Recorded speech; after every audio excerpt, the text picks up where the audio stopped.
And we're here after a few weeks off. So we've been out of town, and hopefully we can get like some footage and stuff from our adventures. We had a chance to meet Eugene from Genie Sanda in Singapore. So he was gracious enough to meet with us and take us to his Sanda class. And he's very busy with Sanda over there in Singapore. So hopefully we can maybe show you some stuff. With that being said, back in LA, and our classes are on summer break right now because the school is on summer break. And so we will be back in the fall at UCLA. If you want to train with us, of course, you can always book a private lesson and stuff because we can train at Fight Science MMA. But besides the university class, we don't have any outside classes available year round, like we do for catch wrestling. So with that being said, I've in some of our recent videos, you've been commenting and asking questions and stuff. So before we went on vacation, Tani and I recorded answers to different questions and comments that you have. So we recorded that, and then we'll go ahead and just play it. So we'll play it, and then one thing though about the video is it has subtitles. They misspell Tani's name, but you just have to get over it. So without any further ado, here we go. We're responding to your comments, especially about kickboxing and Mona Kimura and how she's winning.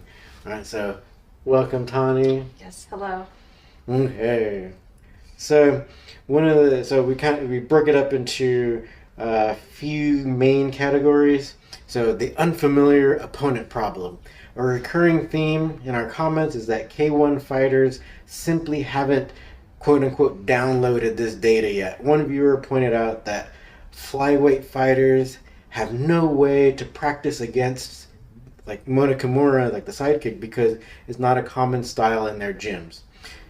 So basically, what like the K1 meta has become standardized around Muay Thai and Dutch style kickboxing. So this is leaving a massive strategic hole for the karate and Sanda style linear kicks to exploit. So actually, that's pretty much true, right? What do you think?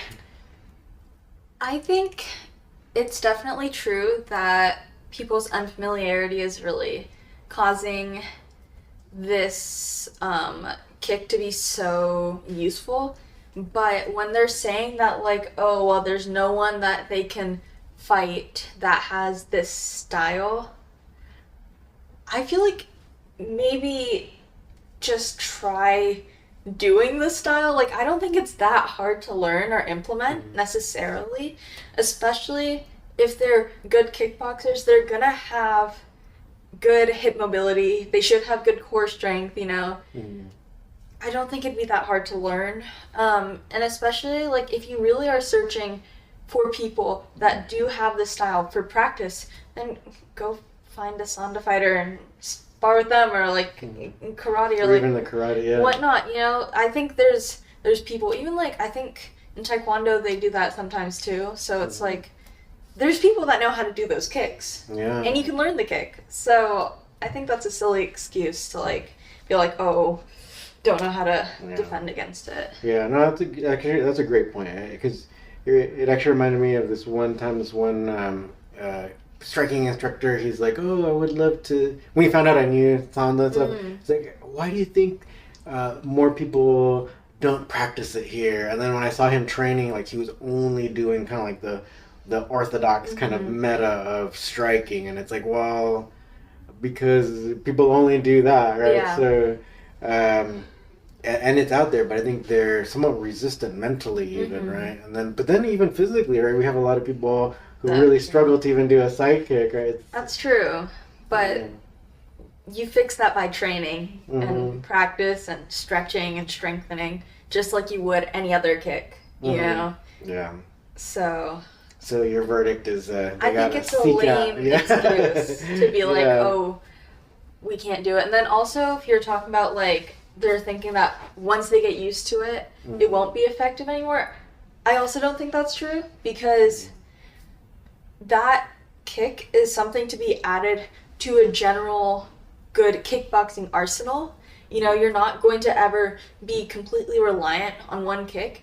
And it's not like with roundhouse kicks, people have been doing them forever, but it's not like, oh, you can't do them anymore because, you know, everyone does it and you're going to know what to do against it. Like, but people obviously are still throwing those all the time. So just because people know the kick doesn't mean it's not going to work. Yeah, exactly. Yeah, and I think that's the thing, people don't take a step back and see the holistic picture. Where it's like what you're doing, there's counters for, and so then they think, oh, I know we can sweep out the base leg or whatever, but try. Yeah, You know? yeah, exactly. Yeah, then go for it, because she's had 4 pro fights in K1. I think all of them were thinking the same thing. So, there's. Just because you don't know it doesn't mean it's going to be figured out and then no one's going to do it again. And what you're doing has counters as well, right? Exactly. All right. So next point, based off all your guys' comments, redefining the jab. So Mona Kimura's side kick functions more like a lead jab than a power kick. So this is kind of the base kind of a perspective. So viewers are calling it consecutive jabs with her legs. This is a huge meta shift. If the kick is as fast and low commitment as a jab, the traditional weight and counter strategy fails because there's no reset to capitalize on.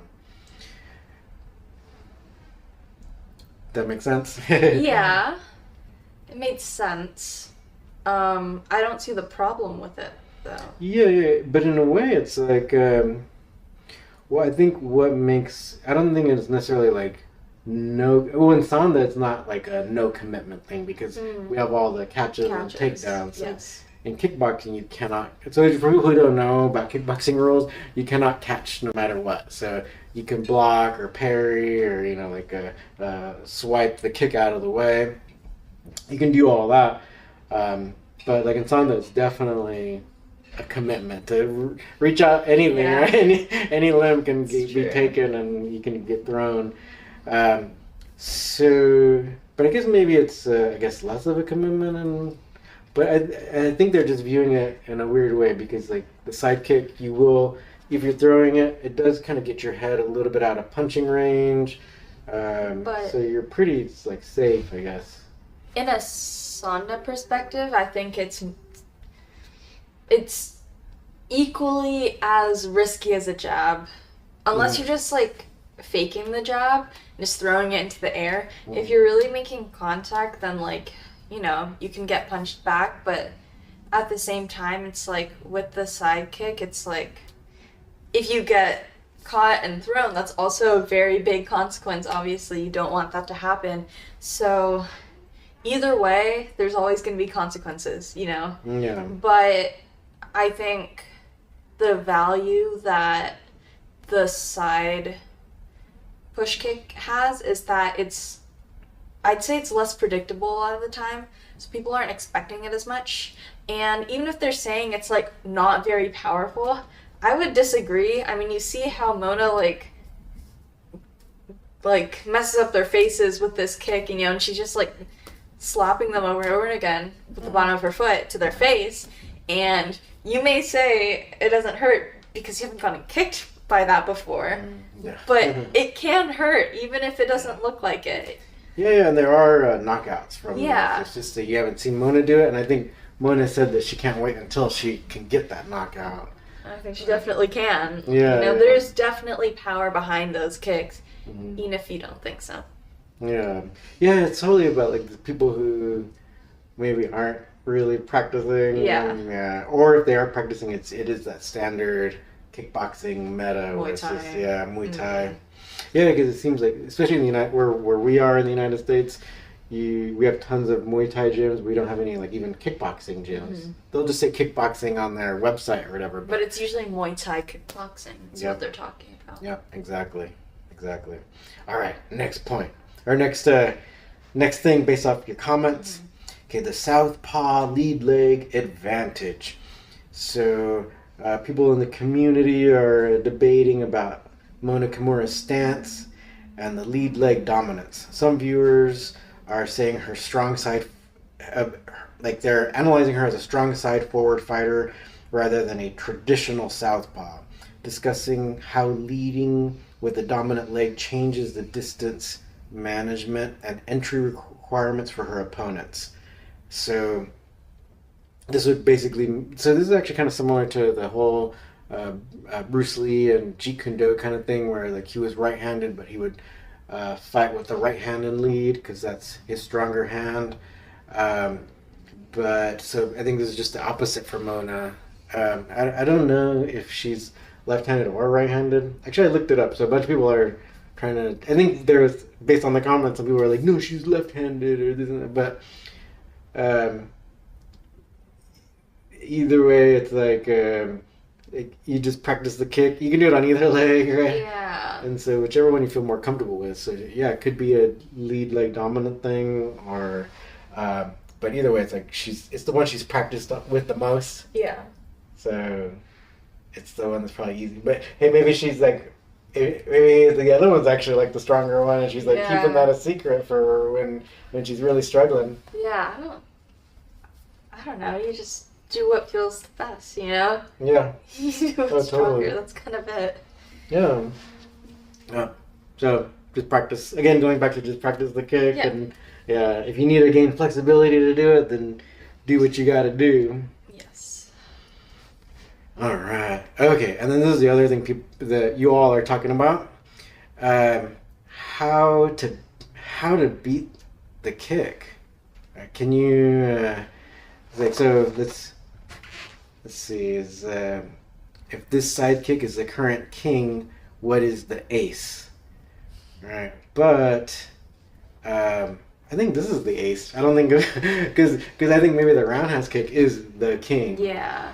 Right. Because everyone does it, and I guess that people do it so much that they don't think that there's any other variations or any other options. Yeah. So if they think there's like a one way to counter the sidekick, then they think, oh, it's actually, they just dismiss it. But it's like, well, there's so many ways to counter the roundhouse kick. That's like the weird thing, like about like the psychology. Yeah. Well, do you have any thoughts on that? Well, I think it's a silly question if I'm being honest. It's like I don't think there is necessarily a kick hierarchy in the sense, because I think there's a time and place for every kick, you know, and you do it.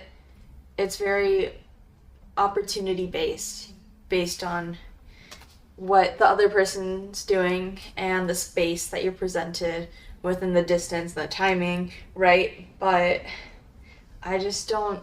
I mean, I know a lot of people think the roundhouse is the kick that's like most powerful, most applicable, but I think if you train any kick enough, it's going to be applicable whenever you need it to be. And we're seeing that this kick is especially strong.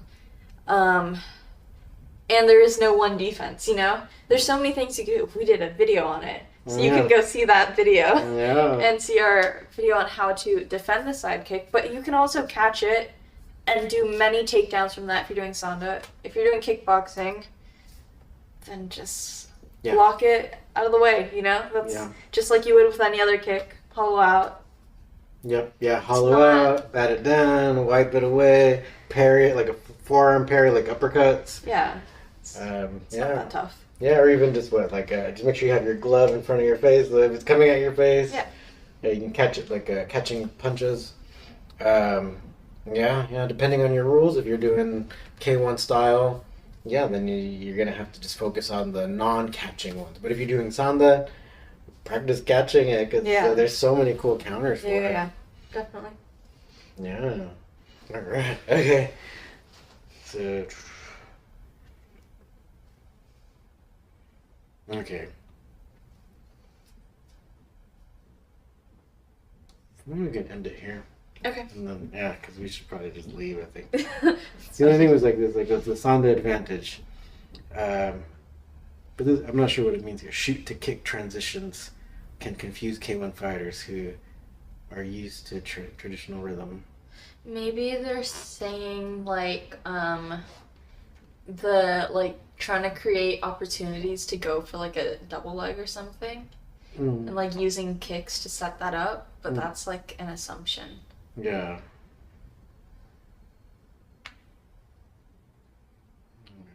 So actually, we could maybe just do a brief thing. Okay. We can say like, okay.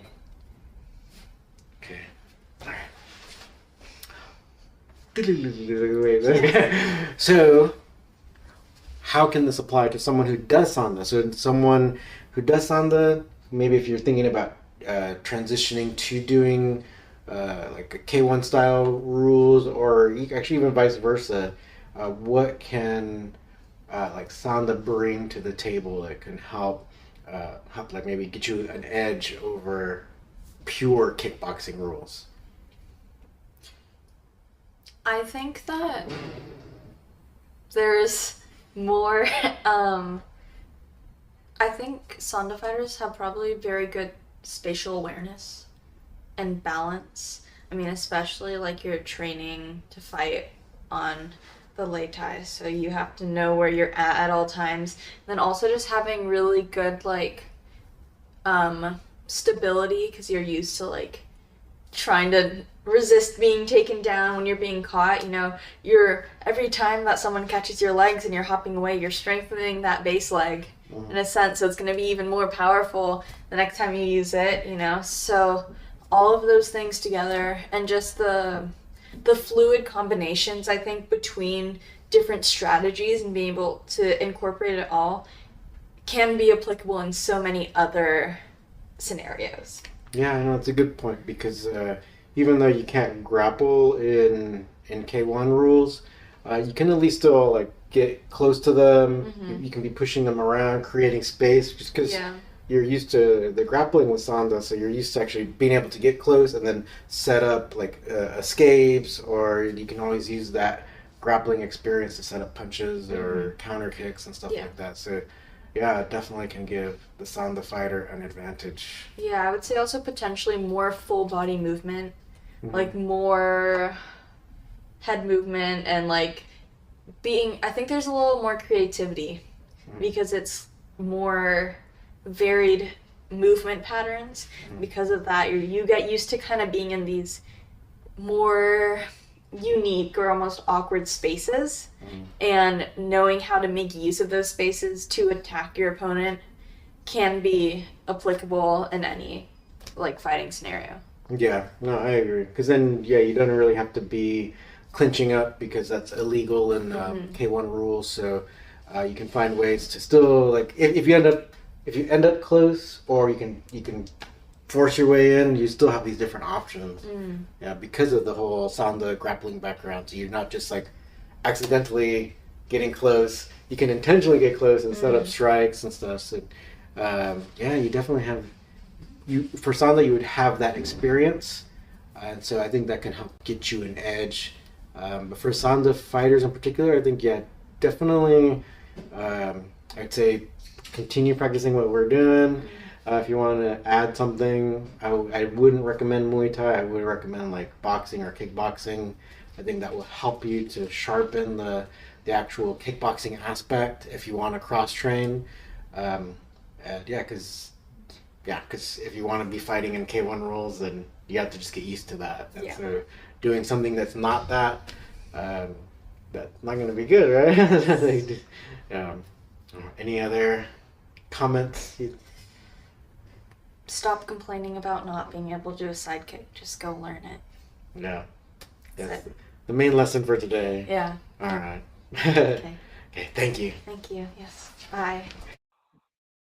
All right. So hopefully that kind of answered your questions, and keep them coming, keep your comments coming, and then we'll probably do something similar in the future where we just aggregate all your questions and comments, and then we can respond.